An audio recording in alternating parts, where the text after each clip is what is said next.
இந்த ஸ்லோகத்துல பெருமாளோட திருமேனி அதுக்கு மிஞ்சினது எதுவுமே கிடையாது அப்படின்னு சொல்லிட்டார். பெருமாள் தான் எல்லாத்துக்கும் மேல அப்படின்னு சொல்றாரு இதுல. அதாவது எல்லாருக்கும் ஆனந்தம் தரக்கூடியதாக இருக்கிறது பெருமாளோட திருமேனி தான். உன்னோட திருமேனியை பார்த்தா யாருக்கு தான் ஆனந்தம் வராது இந்த மூலகத்துல அப்படின்னு குருவாயூரப்பன்ட்டே கேட்கிறார். இந்த உலகத்துல நம்ம எதெல்லாம் மேன்மை அப்படின்னு நினைக்கிறோமோ அதுக்கெல்லாம் உட மேன்மை பொருந்தியவன் குருவாயூரப்பன், அவனோட திருமேனி. அடுத்தது இந்த உலகத்துல எதெல்லாம் நம்ம ஆனந்தம்னு நினைக்கிறோமோ அதுக்கெல்லாம் உட ஆனந்தம் கொடுக்கக்கூடியது பெருமாளோட திருமேனி. ஏன்னா அந்த பெருமாளோட திருமேனியை நம்ம பார்க்கும்போது நம்மளுக்கு வரக்கூடிய ஆனந்தத்துக்கு ஒரு அளவே இல்லை இல்லையா, பார்த்துட்டே இருக்கலாம் போல தெரியும். அது பரமானந்தம் நம்மளை பொறுத்த வரைக்கும். அந்த மாதிரி எல்லாத்துக்கும் மேல, ஆனந்தத்துக்கெல்லாம் மேல இருக்கிறது பெருமாளோட திருமேனி. எதெல்லாம் ஒளியோட இருக்கோ, எதெல்லாம் ஒளிமிக்க பொருட்கள்னு நம்ம சொல்றோமோ அதை விட ஒளிமிக்கதாக இருக்கு பெருமாளோட திருமேனி. ஏன்னா பார்க்கும்போதே அதுல இருந்து வரக்கூடிய ரேஸ் அவ்வளோ ஜொலிக்கிறது இல்லையா. பெருமாள் போட்டு இருக்கக்கூடிய ஆபரணங்கள் ஆகட்டும், ஆபரணம் இல்லாமையே அவரோட திருமேனியானது அவ்வளோ ஜொலிக்கும் அப்படின்னு நம்ம முன்னாடி ஸ்லோகத்துல எல்லாம் பார்த்தோம். அது ஒண்ணு. அடுத்தது இந்த உலகத்துல எதெல்லாம் நம்ம இனிமையான பொருட்கள்னு நினைக்கிறோமோ அதை விட இனிமை உன்னோட திருமேனி அப்படின்ற. ஏன்னா பேரே ரூப மாதுரியம் இல்லையா, தசகத்தோட பேரே ரூப மாதுரியம். அவ்வளோ மாதுரியமா இருக்கான் பெருமாளோட திருமேனி. அடுத்ததாக அழகான பொருட்கள். எதெல்லாம் நம்ம இந்த உலகத்துல அழகான பொருட்கள்னு சொல்றோம் அதெல்லாம் அழகே கிடையாது. அதுக்கெல்லாம் அழகு கொடுக்கறது யாரு? பெருமாள். அதை விட அழகு பெருந்தியவர் யாரு? குருவாயூரப்பனோட திருமேனி அப்படின்றார். அடுத்தது நம்ம ஆச்சரியம்னு சொல்றோமே அதெல்லாம் ஒண்ணுமே கிடையாது. அந்த ஆச்சரியம்னு சொல்ற எல்லா பொருட்களை காட்டிலும் ஆச்சரியமானது உன்னோட திருமேனி அப்படின்றார். ஏன்னா பெருமாளோட திருமேனியை நம்ம பார்க்குறோம். பெருமாளை நின்று சேவிக்கும் போது ஒரு தடவையும் ஆச்சரியப்பட்டு போறோம் இல்லையா.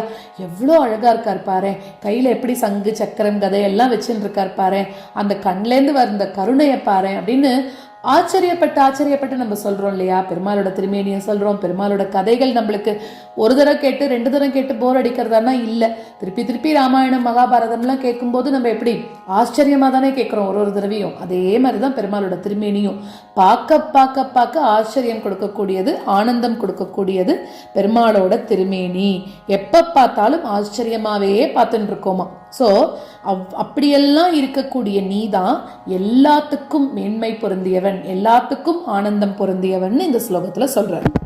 யத்ரைலோக்ய மஹீய சோபி மஹிதம் சம்மோகனம் மோகனாத் காந்தம் காந்தி நிதான தோபி மதுரம் மாதுர்ய துர்யாதபி சௌந்தர்யோத்தர தோபி சுந்தர தரம் த்வத்ரூபம் ஆச்சரியதோபி ஆச்சரியம் புவனேன கஸ்ய குதுகம் புஷ்ணாதி விஷ்ணோ விபோ. யத்ரைலோக்யமஹீயசோபி மஹிதம் சம்மோகனம் மோகனாத்.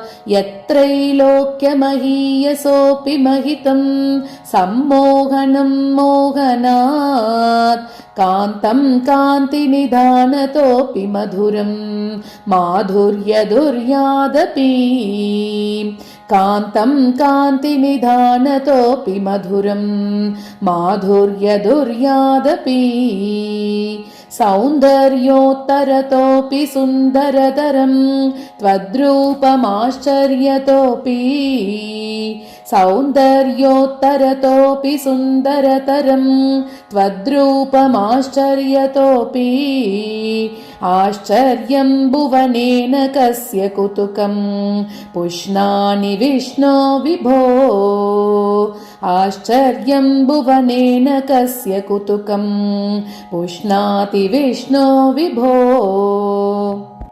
யத்ரைலோக்யமஹீயசோபி மஹிதம் சம்மோகனம் மோகனாத் காந்தம் காந்தி நிதானதோபி மதுரம் மாதுர்யதுர்யாதபி सौन्दर्योत्तरतोऽपि सुन्दरतरं त्वद्रूपमाश्चर्यतोऽपि आश्चर्यं भुवनेन कस्य कुतुकं पुष्णाति विष्णो विभो यत्रैलोक्यमहीयसोऽपि महितं सम्मोहनं मोहनात् कान्तं कान्तिनिधानतोऽपि मधुरं माधुर्यदुर्यादपि सौन्दर्योत्तरतोऽपि सुन्दरतरं त्वद्रूपमाश्चर्यतोऽपि आश्चर्यं भुवनेन कस्य कुतुकं